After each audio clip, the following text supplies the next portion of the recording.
In today's video, I am going to teach you how to block pop-up ads on Google Chrome. Begin by opening Google Chrome on your computer. When Chrome is open, look to the top right corner of the browser window. You will see the three-dot menu icon there. Click on those three dots to open the main Chrome menu. From that menu, click Settings. This will take you to Chrome's Settings page, where you can control privacy, security, and site behavior. Once you are on the Settings page, look over to the left-hand menu and click Privacy and Security. After that, click Site Settings. This area lets you control permissions for different website features, such as notifications, location access, camera access, and pop-ups. You may need to scroll a little to find the option you need.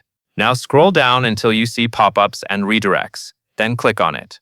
This is the setting that controls whether websites are allowed to open pop-up windows or send you to other pages automatically. If pop-ups have been getting in the way while browsing, once you are inside that setting, change it to Do Not Allow Sites to send pop-ups or use redirects. When this option is turned on, Chrome will block pop-ups by default. This can make your browsing experience cleaner and help prevent many unwanted interruptions. After you make that change, you are all set. Chrome will save the setting automatically, so there is nothing else you need to do. That covers everything you need to know.